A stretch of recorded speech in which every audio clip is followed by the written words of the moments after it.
non-violence, unity, and peace. A luminous nation that gave the world the wisdom of the Vedas, the Bhagavad Gita, and the teachings of Gautam Buddha and Mahatma Gandhi. Bharat is where it all began.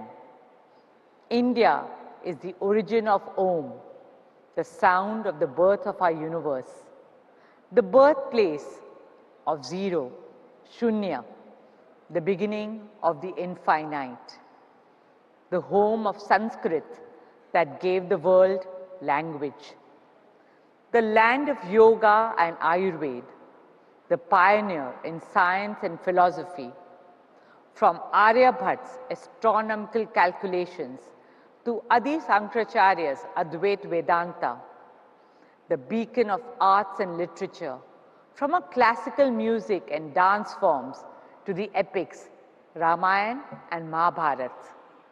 We are the very cradle of civilization, a cultural force whose time has come once again. Every civilization tells a story. Some tell it with power and might, but we have always told our stories with our soul. For over 5,000 years, from our Kathavachaks to the traveling bards, from our legendary folklore to temple murals, and from our epics to present-day cinema, storytelling has always been the heartbeat of our legacy. In the modern age, India's magnificent heritage and the soft power of our theatre, dance, music, cinema, writers, artists and artisans have won the hearts and minds of people in all continents and corners of the globe. Friends, like all Indians, we at Reliance Foundation are great admirers and ardent supporters and passionate lovers of art. And we deeply believe in the power of our culture to heal, inspire, and unite. At the foundation, we regard it to be our highest duty to protect, preserve, revive, and honor India's priceless artistic legacy. It is with this spirit that we started the Nita Ambani Cultural Center 2 years ago. Our vision is to showcase the best of India to the world and bring the best of the world to India. With the same vision, we started Swadesh, our humble movement to encourage and promote India's age-old arts and crafts on the global stage. Swadesh honors our traditional artisans who have learnt at the feet of their fathers and grandfathers, and whose every weave, every carving, every brush carries not just the touch of the hand, but the memory of centuries. For instance, the Indian sari, which is one of the fondest expression of our tradition. Today, our timeless 9 yards are weaving the India story across fashion runways, woven by our weavers with love and worn by our women with pride, wherever in the world they are, from Mother Teresa to India's missile woman, Dr. Tessie Thomas, to our Finance Minister, Srimati Nirmala Sitharaman, our lawyers to journalists, and from astronauts to change makers, all wear it as an ode to a legacy that has been passed down over thousands of years from their mothers, grandmothers, and great-grandmothers. That is the magic of our culture. It evolves without erasing. In most parts of the world, culture is something to be preserved. But in India, it is something we live every day. For us, it's not a memory frozen in time. It is our living reality. It flows like our rivers and breathes like a forest. Here in India, the modern does not compete with the ancient. It coexists in perfect harmony. And this is what Indian culture sets us apart. Our ability to hold contradictions with grace, to honor tradition and welcome transitions and transformations, to cherish our similarities and celebrate our differences. For centuries, India has gifted the world its wisdom, its beauty, and its soul. Somewhere along the way, our voice softened. But now it is rising again. And for that, we owe deep gratitude to our Prime Minister Modi ji, whose unwavering vision and leadership have reignited India's voice on the world stage with pride and purpose. From yoga to Chandrayaan, from digital inclusion to cultural diplomacy, from G20 to waves. Today, India's spirit is inspiring the world like never before. And young Indians are answering the call, embracing our roots, carrying our spirit, and making India proud on the world stage. From sports fields to concert halls, from fashion houses to global kitchens and international dance festivals. In spite of living away from India, young global icons like Anushka Shankar and Rishabh Sharma in music, Vikas Khanna in cuisine, or Priyanka Chopra in cinema are holding the spirit of India dear to their hearts and spreading the message of Indianness around the world. This, my friends, is not the beginning of something new. It is our very foundation. And that is why I'm happy to share that this September, with great joy and pride, we are taking Indian culture to the world. The Nita Ambani Cultural Center will proudly present a grand Indian weekend at the iconic Lincoln Center in New York.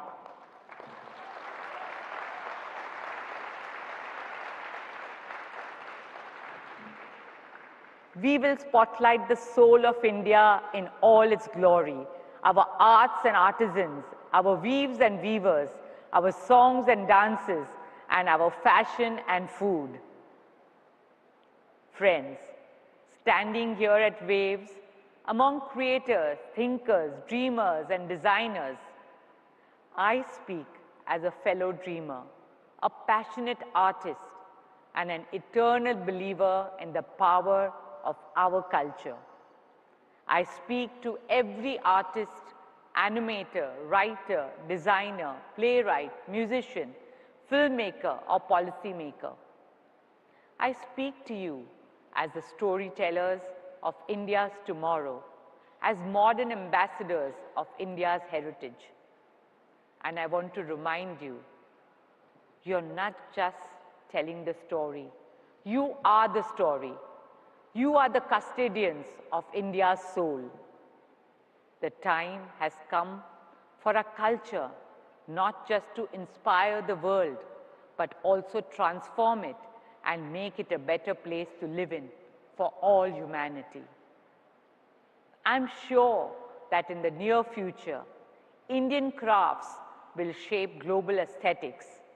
Indian Ayurveda will shape global healing. Indian spirituality will shape global well-being. And Indian storytelling will shape global imagination. Let our Amar Chitra Kathas be the world's next Harry Potters. Let our epics, Ramayana and Mahabharata, light up the silver screens of the world. Let our classical dances sparkle on the grandest of global stages. Let our stories inspire generations to come.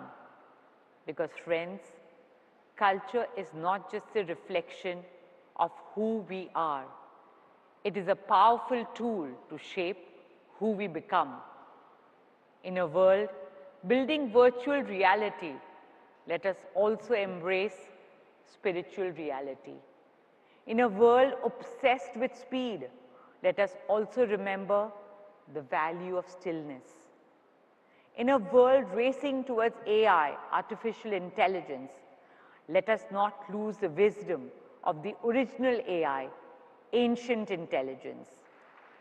Imagine a world that combines the innovation of artificial intelligence with the intuition of ancient intelligence.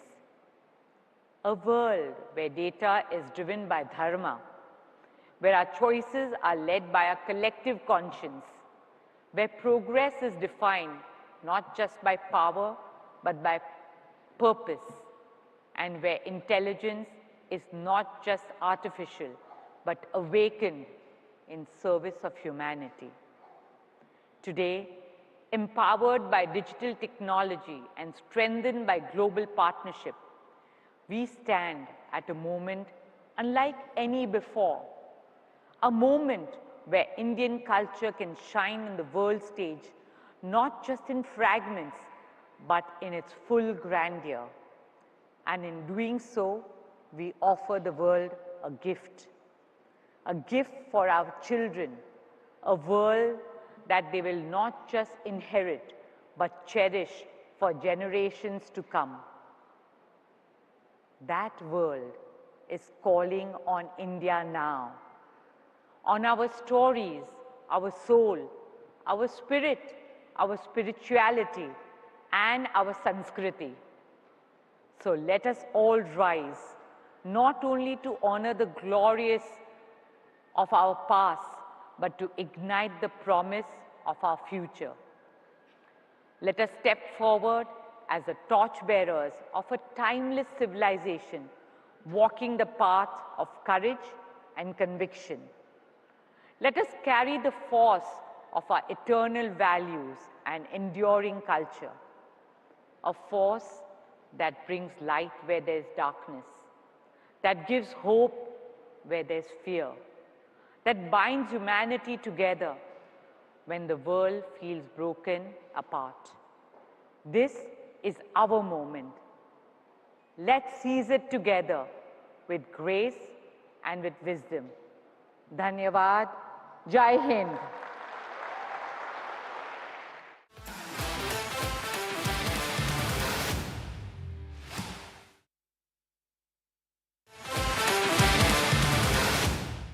I'm honored to be here now with one of India's most iconic entrepreneurs, Dr. Kiran Mazumdar Shah, Executive Chairperson of Biocon Group. She transformed Biocon from a garage startup into a multi-billion-dollar pharma powerhouse.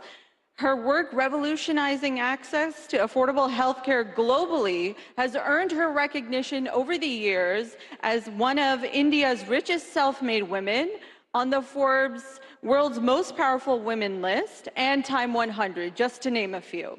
And for me personally, it's a huge honor to be here with you, Kiran. Thank you so much. Thank you, Manit. It's a pleasure to be here. So I want to start with one of the key priorities here at the WAVE's inaugural summit, is that we've been collectively focusing on the tremendous potential that India represents on the global stage, especially at this moment. His Honorable Prime Minister Modi spoke yesterday about the orange economy and the creativity, culture, and collaboration. So I would love to get your thoughts on what that means for you. So I think, when we talk about the orange economy, it's about a creative economy. And if you think about how media and entertainment has created very, very significant creative economies in many parts of the world. For example, if you think of how Lord of the Rings created an amazing creative economy in New Zealand, if you think about how Harry Potter created a great creative economy or an orange economy in Great Britain,